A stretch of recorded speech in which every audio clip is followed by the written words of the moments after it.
समुद्र सपाटीपासून सुमारे 3000 फूट उंचीवरील या ज्योतिबा डोंगराचा परिसर हा निसर्ग सौंदर्याने नटलेला आहे। कोल्हापूर जिल्ह्याच्या वैभवात तसेच भौतिक व ऐहिक ऐश्वर्यात मोलाची भर घालणाऱ्या या तीर्थक्षेत्रीय परिसराचा सर्वांगीण विकास करण्याची योजना कार्यान्वित झाली आहे। वाडी रत्नागिरी या नावाने परिचित असलेले ज्योतिबा देवस्थान हे कोल्हापूरच्या वायव्येस 17.5 किलोमीटरवर आहे। सह्याद्रीचा जो फाटा पन्हाळगड पावनगड असा गेला आहे त्याच्या पुढे सोंडेसारखा शंखाकृती भाग जो वर गेलेला दिसतो तोच ज्योतिबाचा डोंगर। या डोंगरावर प्राचीन काळापासून प्रसिद्ध असलेले हे ज्योतिबाचे पुरातन मंदिर आहे। पावसाळ्यात येथील वातावरण खूप प्रसन्न असते।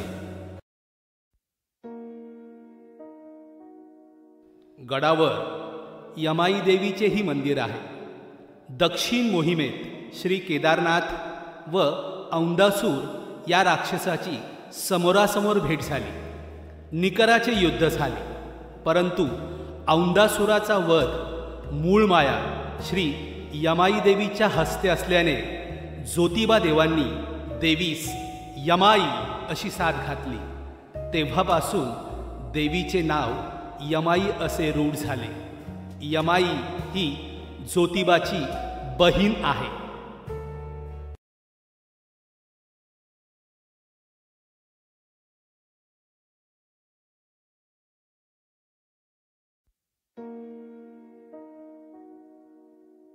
केदारनाथ चैत्र पौर्णिमेस श्री यमाई देवीची भेट घेण्यासाठी सासनकाठी लवाजम्यासह जातात। हीच चैत्र यात्रा होय। चैत्र यात्रेत गुलाल खोबरे बंदी नाणी यांची पालखीवर होणारी उधळण अनोखी असते। सासनकाठ्या 40 फूट उंचीच्या असतात। रंगीबेरंगी कपड्यांनी सजविलेल्या सासनकाठ्या आकर्षक व सुंदर दिसतात। काही काठ्यांना नोटांच्या माळा व फुलांच्या माळा असतात। हलगी पिपाणी तुतारी सनईच्या तालावर काठ्या विशिष्ट पद्धतीने नाचविल्या जातात। भर उन्हात तरुण वर्ग गुलालात चिंब होऊन नाचतो। सर्वांच्या मुखात ज्योतिबाच्या नावानं चांग भलं अखंड गजर असतो।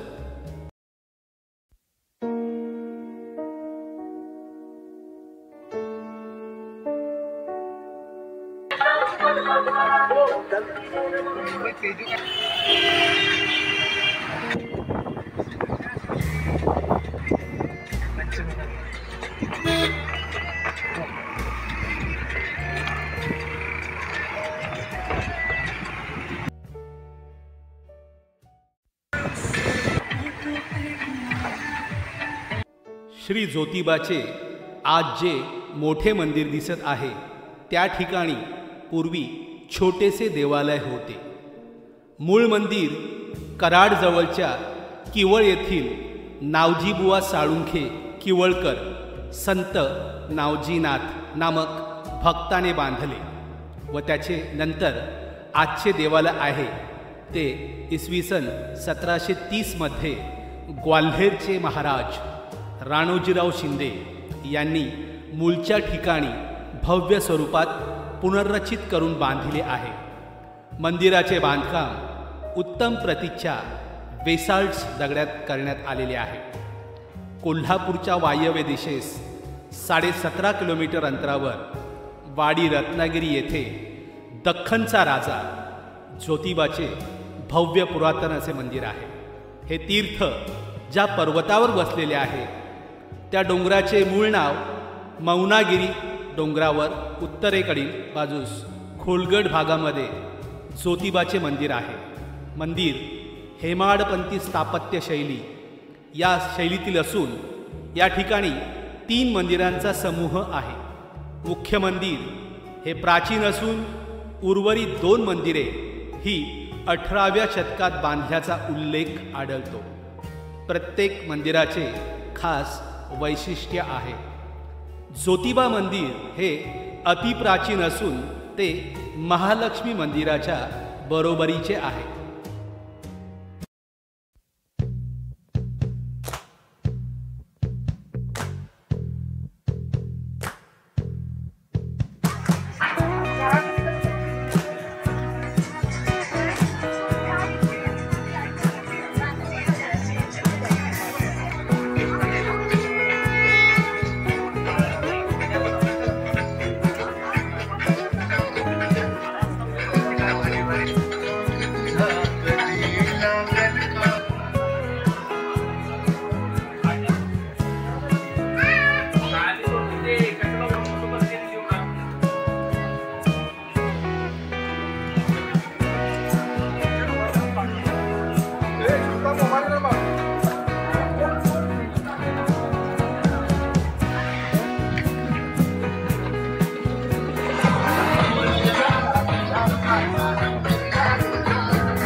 ज्योतिबाची मूर्ती काळ्या घोटीव पाषाणात घडलेली आहे.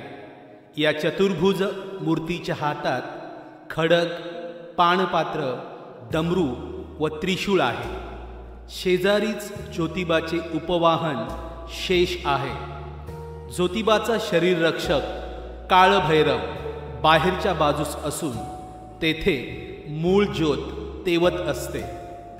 ज्योतिबाचे दर्शन घेण्याअगोदर काळभैरव व ज्योतीचे दर्शन घेण्याची प्रथा आहे. ज्योतिबाची बहीण यमाई हिची मूर्ती दगडाची असून या मूर्तीला शेंदूर लेपलेला आहे. अगस्ती मुनी जेव्हा दक्षिणेकडे आले तेव्हा काही काळ रत्नागिरी डोंगरावर वास्तव्यास राहून तपश्चर्या केली. त्यावेळी त्यांनी 12 ज्योतिर्लिंग स्थापन केली. त्यापैकी केदारनाथाचे मुख्य मंदिर होय. ज्योतिबा या नावाची उत्पत्ती ज्योत या शब्दापासून झाली आहे. ज्योतिर्लिंग या शब्दाचा अपभ्रंश गावठी भाषेत ज्योतिबा झाले आहे. हे केदारनाथाचे रूप आहे. ब्रह्मा, विष्णू, महेश आणि जमदग्नी या सर्वांचा मिळून एक तेजपुंज अवतार म्हणजेच ज्योतिबा होय.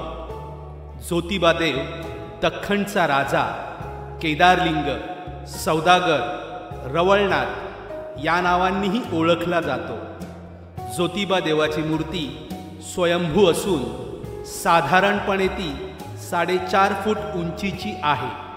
मूर्ती बटू भैरवनाथाच्या अवतारातील असून चतुर्भुज आहे.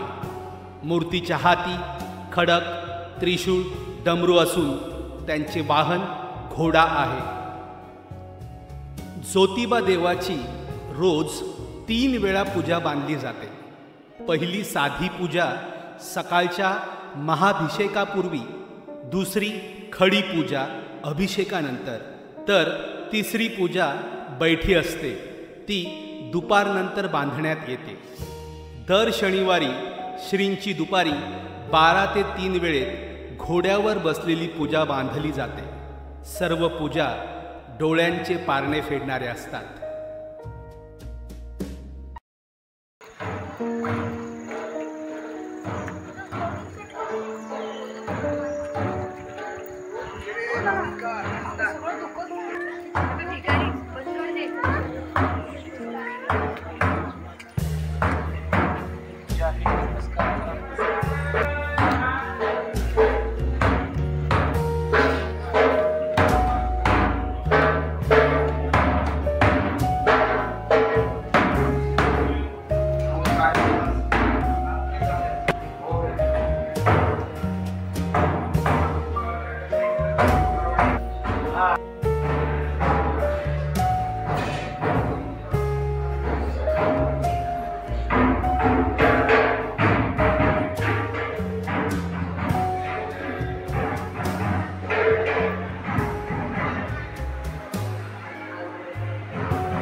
ज्योतिबाची मूर्ती काळ्या घोटीव पाषाणात घडलेली आहे. या चतुर्भुज मूर्तीच्या हातात खडग, पाणपात्र, डमरू व त्रिशूळ आहे. शेजारीच ज्योतिबाचे उपवाहन शेष आहे. ज्योतिबाचा शरीररक्षक काळभैरव बाहेरच्या बाजूस असून तेथे मूळ ज्योत तेवत असते.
पन्हाळा हे ठिकाण कोल्हापूरपासून 20 किलोमीटर अंतरावर आहे. समुद्रसपाटीपासून 977 मीटर उंचीवर असलेले पन्हाळा हे मोहक प्रेक्षणीय स्थळ आहे, जेथे आपण आपली सुट्टी घालवण्यासाठी जाऊ शकतो. पन्हाळा किल्ल्यामध्ये इतर डोंगरामुळे करड्या किंवा पांढऱ्या रंगाचा वारसा येथे जपला आहे. हा किल्ला राजा भोज यांनी 1178 ते 1209च्या दरम्यान बांधला आहे आणि डेक्कन किल्ल्यांमध्ये सर्वात मोठा किल्ला आहे. हा किल्ला रक्षण करणाऱ्या 7 किमी उंचीच्या भक्कम भिंतीच्या आतील भागामध्ये आहे. शिवाजी महाराजांची आठवण करून देणारा पन्हाळा हा एक ऐतिहासिक किल्ला आहे. सिद्दी जोहरने शिवाजी महाराजांच्या पन्हाळगडाला 4 महिने वेढा दिला होता. एका पावसाळ्या रात्री ह्या वेढ्यातून सुटून शिवाजी महाराज विशाळगडला गेले. सिद्दी जोहरने त्यांचा पाठलाग केला तेव्हा बाजीप्रभू देशपांडे यांनी पावनखिंड येथे त्याला अडवले. त्यामुळे शिवाजी महाराज सुरक्षित विशाळगडावर पोहोचू शकले. परंतु बाजीप्रभू देशपांडे येथे धारातीर्थ पडले व मरण पावले. ह्याच इमारतीमध्ये अशाच प्रकारची आणखीन एक इमारत आहे. तिला सज्जाकोटी म्हणतात. इसवी सन 1500 मध्ये ही इमारत इब्राहिम आदिल शाह यांनी बांधली आहे. शिवाजी महाराज व त्यांचा पुत्र संभाजी महाराज यांना ह्या कैदेत घातले होते, जे योग्य संधीचा फायदा घेऊन येथून फरार झाले. येथे आजही शिवाजी महाराजांच्या अस्तित्वाची जाणीव होते. ब्रिटिशांच्या काळात 1782 ते 1827 पर्यंत राजधानी असलेले हे एक मराठ्यांचे राज्य आहे. ह्या गडाच्या आत संभाजी मंदिर, सोमेश्वर मंदिर, 3 दरवाजा व राजदिंडी इत्यादी प्रेक्षणीय स्थळे आहेत.